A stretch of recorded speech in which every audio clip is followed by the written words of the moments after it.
Hi there.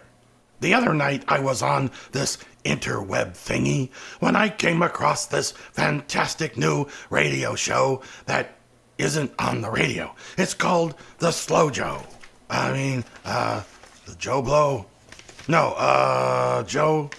Starring Joe Misteroni. Minestrone. Master. Joe Masturbator.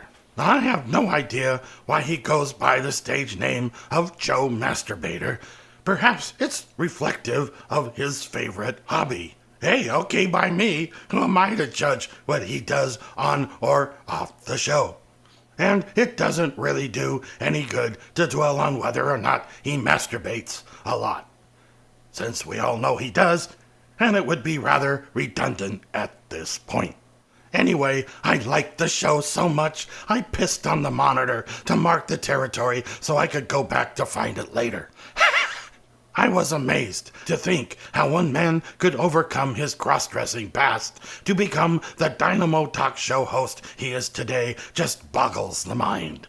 He is especially loved by many associations for the disabled, namely the insomniacs and the deaf. He has also been awarded the Distinguished Citizens Award by our military, who is now call blasting his shows through giant loudspeakers towards North Korea.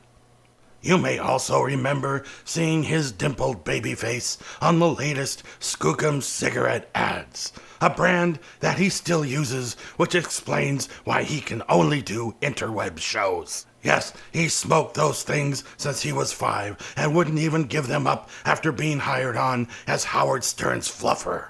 I'm not quite sure what a fluffer is or what he does, but he didn't last very long. Like maybe there's a wrong way to fluff someone's bellows. Still, Joe Masturbator managed to leave the studio with his head held high, which is more than you could say for Howard's, and walked on towards a better future with a cloud of rancid yellow smoke trailing behind him.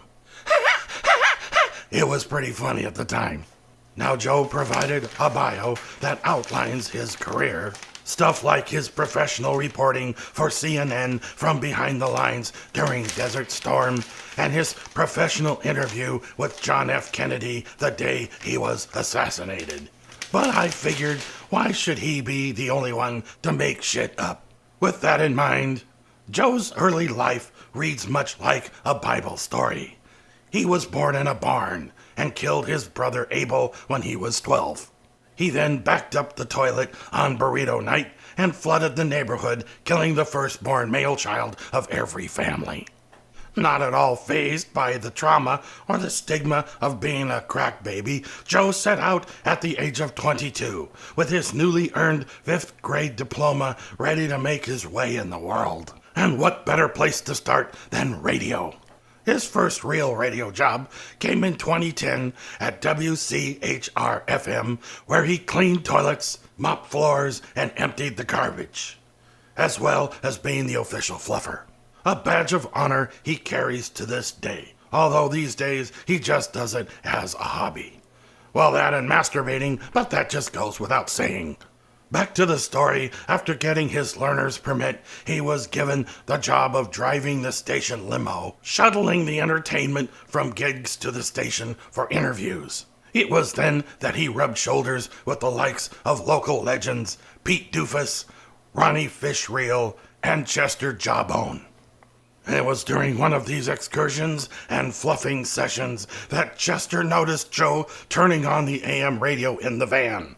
When the station manager found out about his newfound talent, he advanced Joe to the coveted position of professional soundboard operator and fluffer. Joe cut his teeth on adjusting the input volume level on the phone line, bringing the nationally syndicated show, The Mario Cuomo Comedy Hour, to the anxiously awaiting local audience.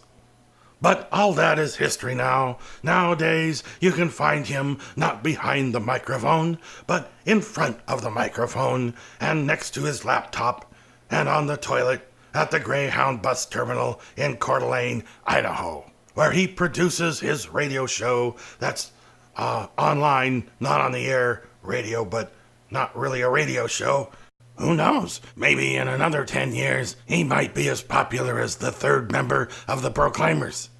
Or maybe, like this guy.